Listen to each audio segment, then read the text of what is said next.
Hello everyone, I'm Mason Cook, and this is my level, which I internally call Ruins. It's kind of a working title. So basically we start off here, we go through this church.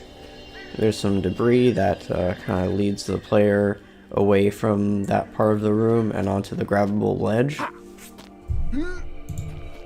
And then we just go over here, we jump up there as a bit of a lesson in learning the mechanics. It is actually the first level, so it makes sense that we start off simple like this.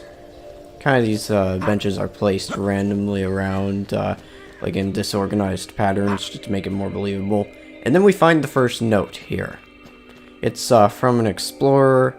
Like, there are no characters you're allowed to interact with, so I figured I'd add something that would let the player have some kind of story experience.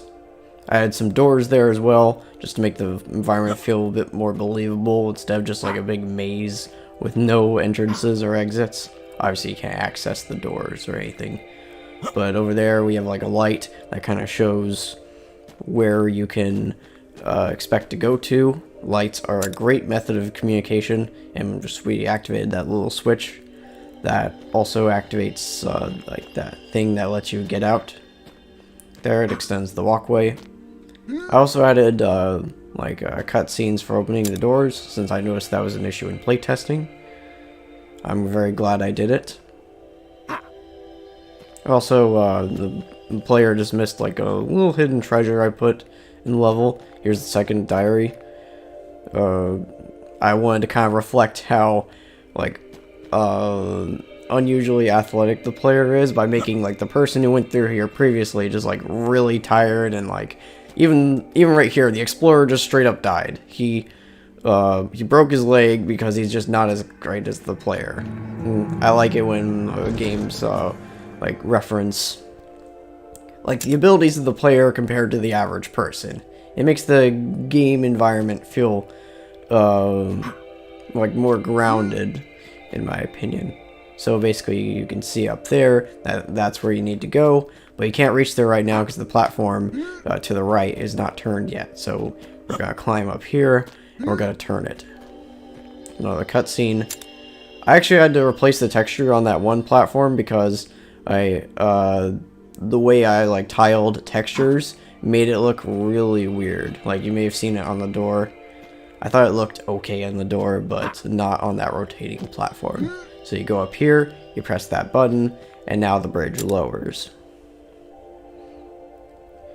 Now you can just get down here however you feel like. Like you can either like jump on that platform or whatever, doesn't really matter. And then you go for a slide. Whee! And then we got some sand and the beach and a boat. You go over onto this trigger right here, and then you just sail off to the next area. And now we arrive at the docks. Ben's level. Thanks, Mason. Hello everyone, my name is Benjamin Flagg, level designer for this map, The Lighthouse. After landing via a small ship, players will arrive at the docks of a small island off the coast, with a lighthouse and manor serving as landmarks in the distance. Following a lead from the previous map, the player will search the island for a long-lost treasure map, thought to have been hidden there by a notorious pirate when his ship sunk. In this map, I used visual design cues to help lead the player towards their final objective. Leading lines, such as the sunken ship, help point players towards the path. Landmarks such as the boathouse, manor house, and lighthouse have lighting to help draw the player's attention to those important areas, with the lighthouse having a functional, rotating beacon light that can even be seen from the other maps. Along the way, treasure chests filled with pirate gold help the player stay on the path and give them small senses of accomplishment. There are even hidden chests off the beaten path for players who explore the map more thoroughly. After traversing through the introductory docks and beach area, which serve as safe introduction to platforming and climbing, as players are not penalized by falling in the water, for example, players will arrive at the island proper. They are given a choice of directions to explore, while still being relatively contained. There is a locked gate at the other end of the island for players who decide to look around, informing players they need a gate key. As players likely previously located the manor key in the beach house, and the manor key doesn't open the gate, I used that knowledge and these platforms to help lead the players through the next platforming segment, up to the manor house for the next part of their journey. Upon reaching the summit, players will get a nice bird's eye view of the island, allowing them to use that perspective to get a better idea of the layout of the island, where the exit is, and that climbing the lighthouse is likely their next objective. Inside the manor, I designed the interior to look as believable and lived in as possible, as though a lighthouse attendant really lives here, and that the house is still slightly in disrepair. I used audio such as the furnace and added dust particle effects for atmosphere. After exploring the manor and finding the map, players are once again presented with a view of the exit gate, for which they still don't have the key, but from this vantage point they can see wooden cranes that present them with an opportunity to jump across and reach the roof of the lighthouse, which means the only way forward is over and up. This segment is the final platforming segment, requiring players to use their previously gained skills in order to reach the top of the lighthouse. Falling typically results in the players landing back on the roof of the lighthouse, requiring them to start the climb again, but without punishing them too harshly. Upon reaching the top, players will get to see a closer view of the rotating beacon light and a locked chest, which only opens if the players have previously collected the treasure map, so that they can't leave the map early before achieving their true objective. This chest contains the gate key for the final locked door blocking the exit. Eagle-eyed players will also spot a giant tree in the distance across the ocean, giving them a mysterious tease to the next map. After performing a leap of faith off the lighthouse, players will arrive close to the locked exit gate. I used bordering rock walls, trees, and invisible blocking volumes where necessary so that players can't just leap over the gate. Using the key to unlock the gate, players have successfully reached the final exit segment of the level. I added audio feedback here such as the creaking door and ship foghorn sounds to give players a sense of accomplishment. As their small boat isn't capable of traversing the dangerous waters across to the mainland where the next map lies, here players are presented with their means of safely escaping the island. An old pirate ship, complete with a point light lantern hanging off the bow. This animated ship transition will take players across the sea to the next map, so thank you for your time, and please allow me to introduce Jordan and his map.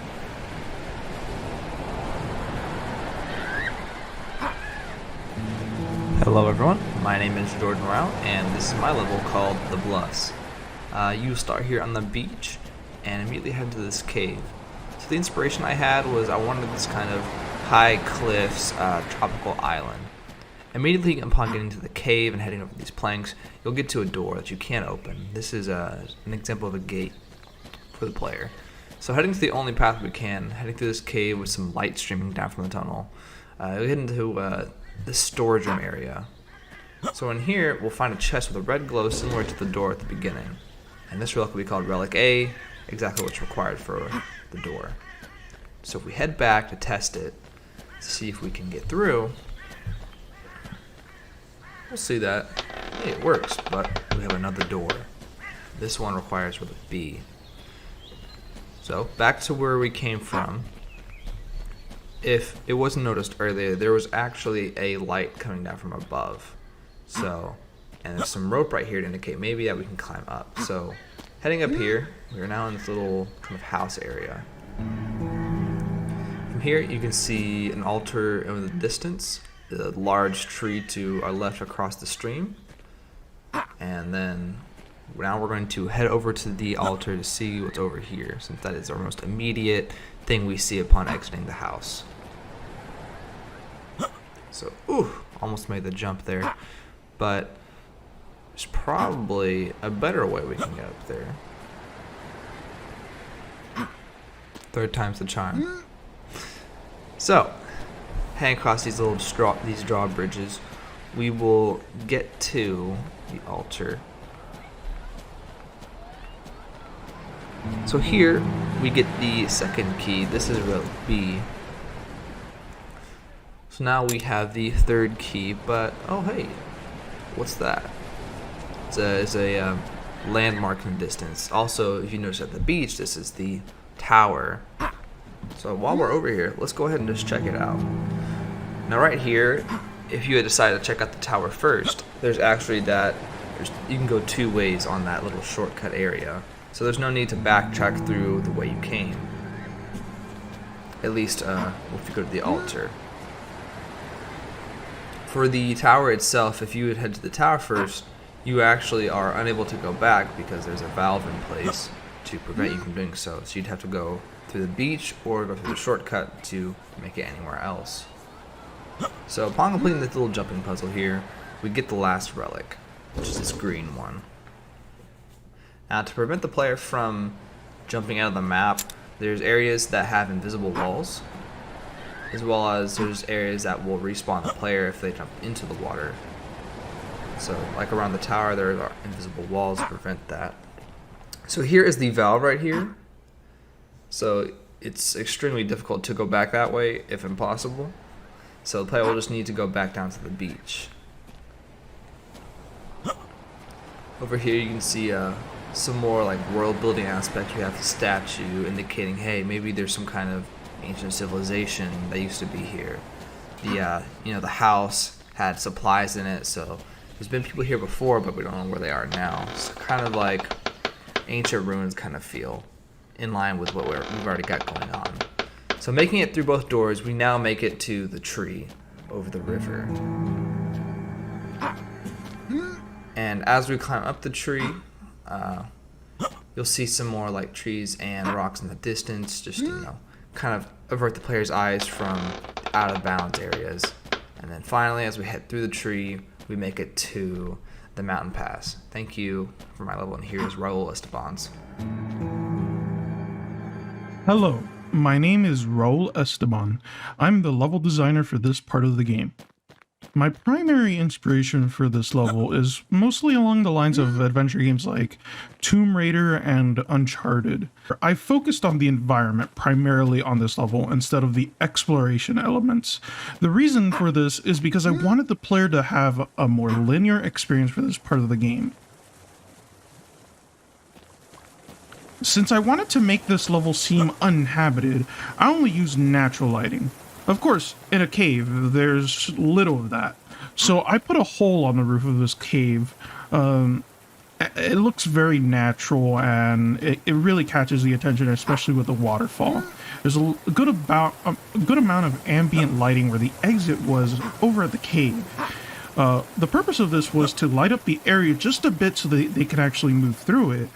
But it also lets the player know that the above exit, the one that's lit up, is definitely where is the highlight. The player definitely wants to go there to check it out. From here, they have to traverse over a huge water ravine cliff combo with the ruins and crypt on this end. Because it's so uninhabited, there really is no artificial lighting. I have no torches here, none of that sort. So I was very dependent on this open level design here, so that the skylight basically shines in and allows the lighting here. The player would not be completely lost. They wouldn't. They were able to see the level completely. Fences in this part of the level, however, aren't here to keep the player from falling off the level, but actually give natural leading lines for the player that stand out from the stone masonry. The crypt here is an extremely dark and practically empty place. I didn't want to put any heavy gameplay elements here because there was going to be no lighting at all. If I did put climbing elements here, it would be a lot harder on the player without proper lighting. So in this case, I just lead them straight to the exit without any hitches, and I give them the breather from the bit of climbing that they had to do just a bit ago. With careful planning, I made sure that the rest of my level wasn't really viewable from this side. And that's it. This is the end of my level. A nice open clearing straight to the next area. With that, I will pass this on to Sabrina Ellison. Thank you, Raul. Hello everybody, I'm Sabrina Ellison, the level designer for the forest map. In this level, the player is coming to a close on their journey and have ventured into a thick forest. They are greeted by a campsite along a path that, if they follow, leads them to climb over a ruined building. By climbing on top of this ruined building, they are able to get a better view and see a taller, almost temple-like building in the distance, a way for them to continue on. By climbing this building, the player is able to get an even better view to see how thick the forest is that they're journeying in, and also along with more ruined buildings. This is also a great way for the player to use their jumping and climbing ability. Once inside the temple, they are able to see another campsite with some sleeping bags. Perhaps somebody has been here recently. This also leads them to see the bridge, which underneath the bridge is also more ruined buildings and a vast jungle that seems to have reclaimed the land. It's given that falling down there probably isn't the smartest thing. And then in the distance, they see another building with a windmill on it. Perhaps a lodge of some sort? By going down the stairs, they see more ruined buildings and even thicker jungle, but the path continues forward. With another campsite in view, this hopefully leads the player to continue along this path. Inside the treasure chest would probably be some kind of camping supplies, or maybe food items, maybe even gold. This, thankfully, gets them out of the forest. Now that they're out of the forest, they're able to take an even wider look around. Upon approaching the lodge, they are able to see that they are in a safe area and just how thick the forest was that they came out of. Upon entering the lodge, they are able to see that they are safe and can rest a while before continuing their journey.